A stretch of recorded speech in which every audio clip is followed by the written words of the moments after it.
Bom dia. Hoje nós damos continuidade à estrutura de mapeamento espiritual, cura e libertação e vamos falar da falta de perdão e amargura. Nós queremos utilizar como texto base dessa fala nossa hoje, Mateus 18, do 32 ao 35. Esse texto ele diz assim: Então o seu senhor, chamando-o à presença, disse: servo malvado, perdoei-te toda aquela dívida porque me suplicaste. Não devias tu igualmente compadecer-te do teu conservo, como eu também me compadeci de ti? E, indignado, o seu senhor o entregou aos atormentadores até que pagasse tudo o que devia. Assim vos fará também meu Pai Celestial, se do coração não perdoares cada um a seu irmão as suas ofensas. A falta de perdão, ela não é apenas uma atitude ruim. A falta de perdão, ela abre legalidade espiritual para que tormentos aconteçam na nossa vida. Esse tormento pode ser espiritual, emocional e físico. Nós vamos falar de algumas estruturas que impedem o exercício, a decisão de perdoar. O primeiro pilar da falta de perdão é chamado de orgulho. Eu não posso perdoar porque eu fui muito humilhado. Essa é a justificativa quando nós vamos para as Escrituras, porque quando falamos de cura e libertação, vou repetir, nós não estamos falando de vida abundante. Aliás, nós não estamos falando de salvação, nós estamos falando da vida abundante. Então, Provérbios 16, 18 diz assim: a soberba precede a ruína e a altivez de espírito precede a queda. O orgulho, ele nos impede de reconhecer que da mesma maneira como pessoas erram conosco, nós também erramos com pessoas. Então, naturalmente, nós precisamos entender que pela graça nós somos perdoados pela obra redentora de Jesus na cruz do Calvário, e quem não perdoa exalta-se a si mesmo como juiz dos outros. Então, o primeiro pilar é o orgulho. O segundo é a autocomiseração. Vamos falar assim, explicando que é como se a pessoa sentisse pena de si mesma, e nós podemos utilizar uma frase de pessoas que não perdoam por causa da autocomiseração, que é assim: ah, ninguém sofreu tanto quanto eu. Filipenses 2, no versículo 3, diz: nada façais por contenda ou por vanglória, mas por humildade.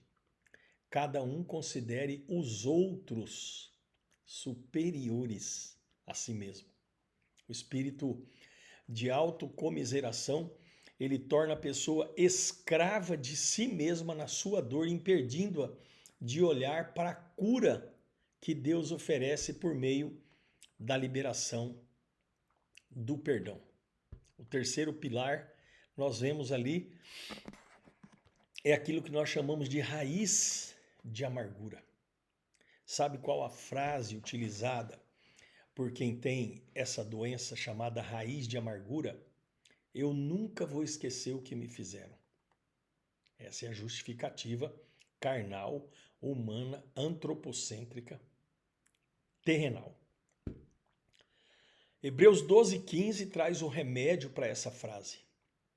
Tendo cuidado de que ninguém se prive da graça de Deus e de que nenhuma raiz de amargura brotando vos perturbe e por ela muitos se contaminem. A pessoa, quando ela é amargurada, ela tem uma tendência muito forte de falar mal daquele que a feriu. Ela sente prazer em diminuir o outro. Só que ela precisa entender uma coisa. A sua amargura, ela, além de causar perturbação pessoal, contamina as pessoas que ficam ouvindo. Então, a amargura, ela gera uma contaminação espiritual e emocional, afetando não apenas a pessoas, mas todos ao seu redor. Vocês sabem por que que hoje muitos filhos de crentes não gostam de ir à igreja? Porque eles ouviram durante a sua infância e adolescência os pais falando muito mal da igreja, dos irmãos, dos pastores. Eles cresceram com pais falando mal. Ah, porque o pastor não olhou para mim, que o pastor orou pela mulher do fulano, não orou por você, porque o pastor pegou o filho do fulano no colo, não pegou o nosso filho. E os filhos crescem ouvindo esse ambiente de contaminação de amargura. Tem um outro pilar que mantém a pessoa presa nesse ambiente da raiz de amargura e da falta de perdão, que é o desejo de vingança. Sabe como que ele se manifesta? Com aquela frase clássica, bem feito. Ele teve o que merece. Eu quero que ele pague pelo que ele fez. Esse é o senso de justiça totalmente alheio à vontade do nosso Deus, às Escrituras Sagradas. Romanos 12, 19 diz assim: não vos vingueis a vós mesmos, amados, mas dai lugar à ira, porque está escrito: a mim pertence a vingança, eu retribuirei, diz o Senhor. O desejo de vingança aprisiona a alma, bloqueia a justiça divina. Vou repetir. O desejo de vingança aprisiona a alma e bloqueia a justiça divina. Enquanto tentamos nos vingar, enquanto pensamos na vingança, Deus não age. Então nós temos que abandonar esse desejo de vingança. E um outro pilar que leva a pessoa a não perdoar e viver um ambiente de amargura é a incredulidade na justiça de Deus, ou seja, achar que a justiça de Deus deveria ser diferente, entender que Deus deveria agir de outra maneira. Se eu perdoar, parece que Deus vai deixar barato. Essa é a frase. Não, eu não vou perdoar. Eu quero que ele sofra. Hebreus 10:30 diz assim: porque bem conhecemos aquele que me disse: minha é a vingança, eu recompensarei, diz o Senhor. Quando nós não perdoamos, nós estamos duvidando de que Deus é um justo juiz.